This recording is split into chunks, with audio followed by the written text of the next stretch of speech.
Chapitre 7. 9 heures du matin. Selon la configuration du climat de la journée, le temps était légèrement nuageux et la brume matinale qui enveloppait la ville ne s'était pas encore dissipée.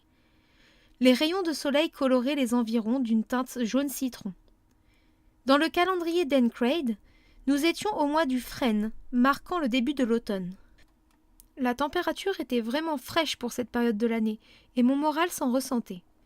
J'attendais Asuna sur la place près du portail de la zone résidentielle du 74e étage.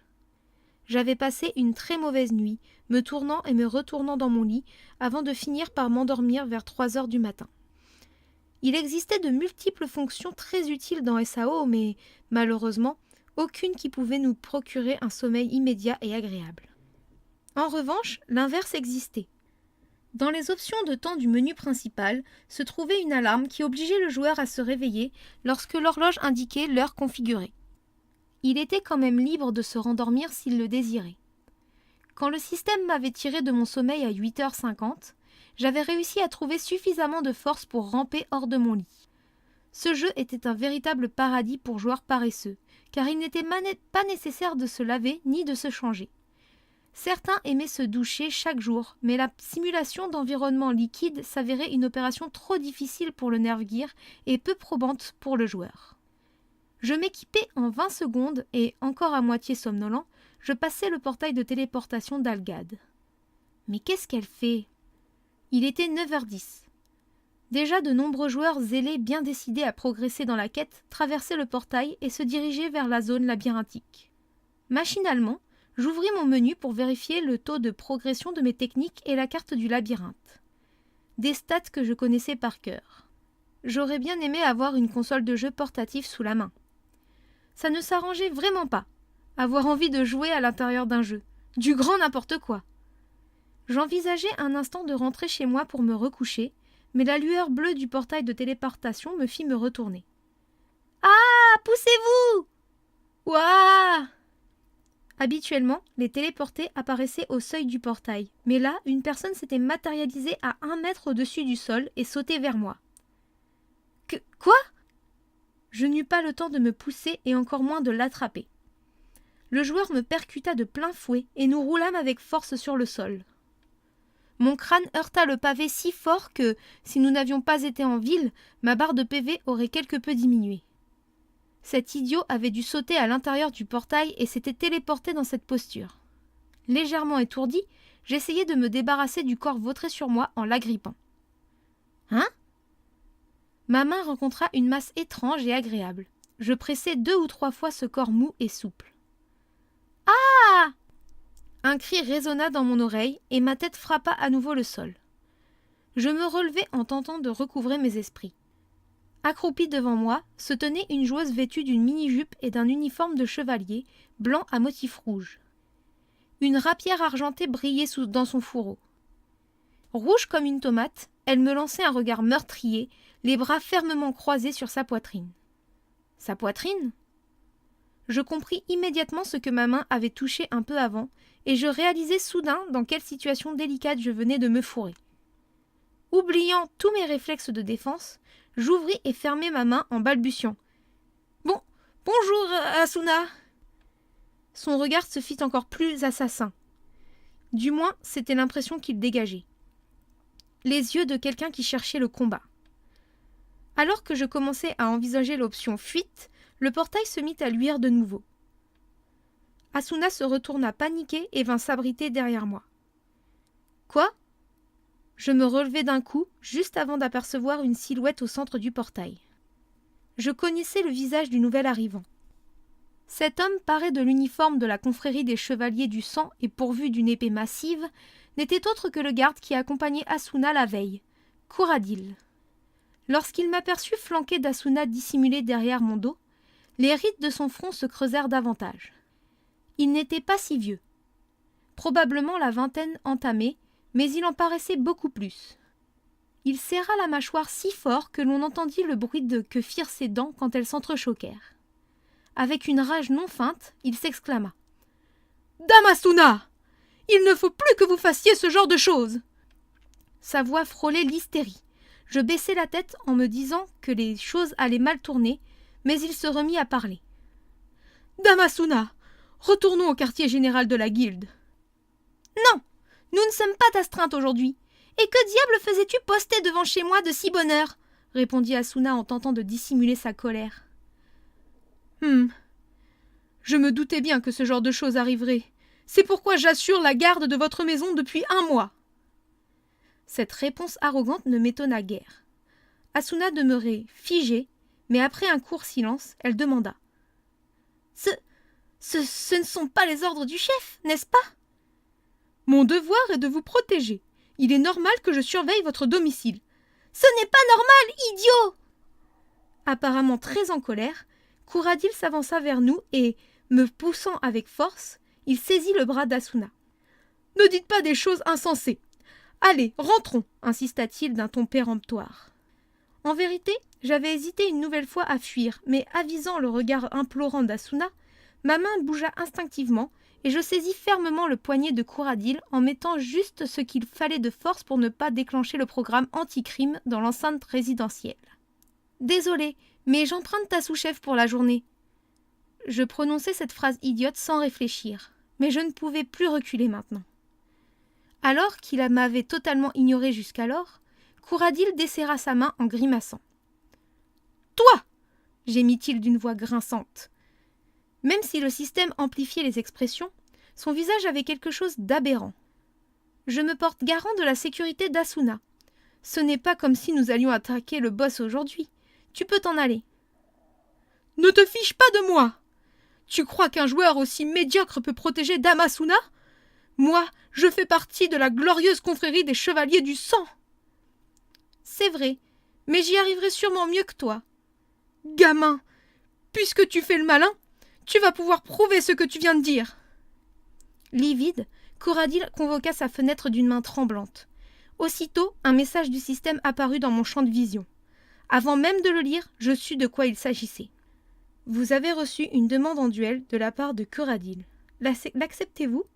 Sous le texte, les boutons oui et non, ainsi que différentes options, s'étaient affichés. Je jetai un coup d'œil à Asuna, qui ne pouvait voir le message, mais qui avait compris la situation. Ça ira? Il n'y aura pas de problème avec la guilde? Demandai-je doucement. Ne t'inquiète pas, je ferai mon rapport au chef personnellement. J'appuyai aussitôt sur le bouton oui et choisis parmi les options disponibles le mode premier coup. C'était une condition de victoire. Celui qui porterait une attaque en premier ou qui réduirait la barre de PV de l'adversaire emporterait le duel. La demande de duel de Couradil a été acceptée. Un compte à rebours de 60 secondes s'enclencha. Lorsqu'il afficherait 0, le système d'immunité de nos barres de vie à l'intérieur de la ville se couperait et nous pourrions croiser le fer jusqu'à l'issue du combat. Je ne savais pas trop comment Couradil avait interprété le consentement d'Asuna. « Regardez bien, Dame Asuna, je vais vous prouver que je suis le seul à pouvoir assurer votre protection !» hurla-t-il avec un plaisir non feint tout en tirant son épée et en prenant position. Les pieds solidement ancrés dans le gazon, il affermit sa position et resserra ses 2 mains sur la poignée de sa lame. Je fis reculer Asuna de quelques pas, puis je tirai à mon tour mon épée. J'affectionnais particulièrement mon arme simple et pratique, mais celle de Couradil, probablement sortie des forges d'un artisan de premier ordre, était splendide. Une foule commença à s'amasser autour de nous tandis que le compteur défilait. Rien d'étonnant à cela. Nous nous trouvions sur une place centrale et, lui comme moi, nous étions des joueurs plutôt renommés. « Kirito, le joueur solo, va se battre en duel contre un membre des KOB !» cria quelqu'un dans l'assemblée. Des cris de joie s'élevèrent alors. Habituellement, les duels se déroulaient entre amis qui souhaitaient mesurer leurs compétences, et les spectateurs présents, ignorant les causes de notre affrontement, sifflaient et nous encourageaient énergiquement. Plus le temps défilait, moins je prêtais attention aux acclamations. Un fil froid aiguisé me parcourut le corps comme lorsque je combattais les monstres. Couradil, irrité par le bruit ambiant, tournait la tête de droite à gauche. J'en profitai pour analyser sa posture en détail. Les joueurs humains, plus que les monstres, laissaient deviner leurs habitudes de combat avant de frapper. Percée, défense, attaque par le haut ou le bas, toutes ces informations imprudemment dévoilées à l'adversaire pouvaient très vite tourner en défaveur de l'attaquant et s'avérer fatales. Couradil, en garde moyenne, se pencha légèrement en avant. À l'évidence, il préparait une charge frontale par le haut. Bien sûr, c'était peut-être une feinte. Moi-même, je simulais une attaque légère en positionnant mon épée vers le bas. Plus qu'un chiffre sur le compteur, je quittais la fenêtre imperméable au brouhaha environnant. Khouradil, dont le regard oscillait entre sa fenêtre et moi, s'immobilisa et tous ses muscles se tendirent. Entre nous, le mot « duel » apparut. Je frappai violemment le sol de mes bottes qui s'illuminèrent d'une pluie d'étincelles. Khouradil eut l'air surpris. Alors qu'il attendait de ma part une attaque basse, je fondis droit sur lui. Comme je l'avais deviné, son premier mouvement fut un coup par le haut appelé avalanche. C'était une technique d'un excellent niveau. En cas de garde superficielle, le défenseur pouvait difficilement contre-attaquer à cause de l'importance du choc, mais l'attaquant, lui, avait largement le temps de se remettre en position. Bien entendu, cette charge était très efficace, du moins contre les monstres. J'avais donc prévu cette attaque et j'avais choisi Sonic Leap, une technique identique de pénétration par le haut avec une épée simple. Sa puissance technique était supérieure à la mienne. Si nos lames s'entrechoquaient, il serait favorisé. Mon épée serait déviée et je subirais des dommages suffisamment importants pour mettre fin à la confrontation. Mais je ne visais pas le corps de mon adversaire.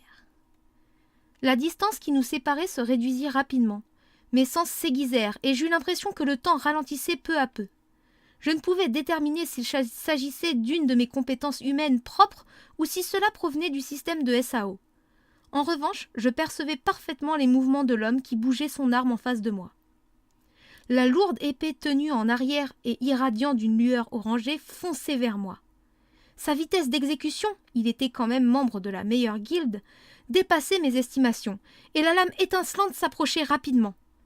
Si je me prenais de plein fouet un de ces coups assénés avec force, je pouvais prédire, sans exagérer, que le duel se terminerait sur le champ. Persuadé de sa victoire imminente, le visage de Khouradil s'illumina étrangement, mais j'avais une longueur d'avance. Mon arme sensiblement plus rapide dessina une courbe flamboyante et s'abattit sur celle de mon opposant, juste avant qu'il ne puisse terminer sa propre attaque, produisant ainsi une gerbe d'étincelles. Il arrivait parfois que le choc de deux épées entraînât une destruction d'armes. Mais heureusement cela survenait rarement, et la plupart du temps à la suite d'un coup violent porté par une partie fragilisée. J'étais sûr que l'épée de Khouradil pouvait se casser. Les armes magnifiquement ornées manquaient généralement de résistance. Un bruit métallique strident résonna, et l'épée du garde se brisa dans une explosion de lumière. Le morceau disloqué tournoya dans les airs avant de venir se ficher dans le sol entre nous. Puis, la pointe de la lame et ceux qui restaient de l'épée de Khouradil volèrent en éclats. La foule restait silencieuse.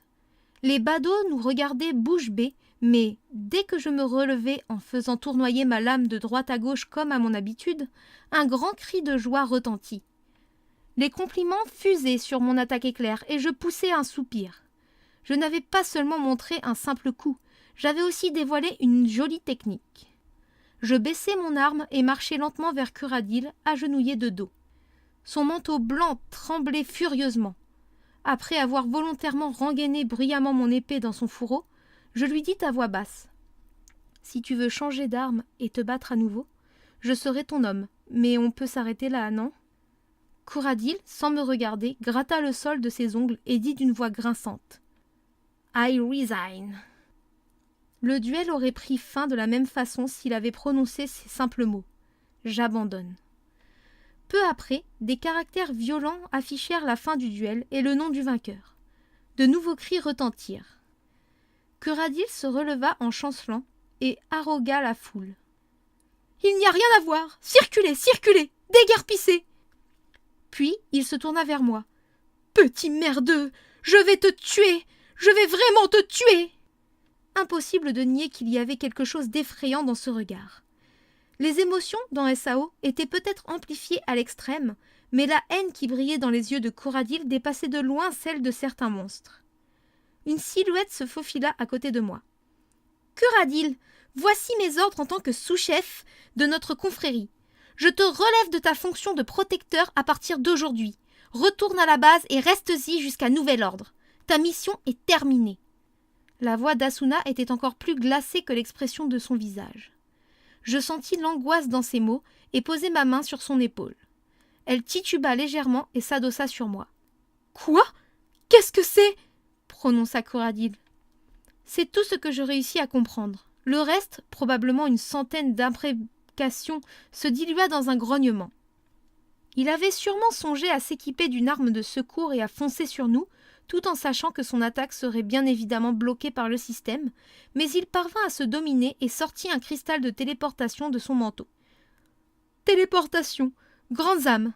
murmura-t-il en serrant avec force la gemme. Son regard haineux me transperçait encore lorsqu'il disparut dans le rayonnement bleuâtre. Les curieux, consternés par les paroles de Curadil, se dispersèrent en silence, nous laissant seuls, Asuna et moi. Je savais que je devais dire quelque chose de rassurant, mais malheureusement, je n'avais pas amélioré la compétence conversation durant les 2 années qui venaient de s'écouler, et je me tus. Par ailleurs, je n'étais pas certain d'avoir fait le bon choix en acceptant ce duel, même si je l'avais gagné. « Désolée de t'avoir mêlé à tout ça, » murmura Asuna. « Non, non, ne t'inquiète pas pour moi. Mais toi, ça va aller ?»« Oui, j'ai ma part de responsabilité dans ce qui arrive. Pour faire avancer la quête plus rapidement, j'ai imposé une certaine discipline au sein de la guilde. » Là, tu ne pouvais rien faire. Heureusement qu'il y avait des personnes comme toi pour faire accélérer les choses.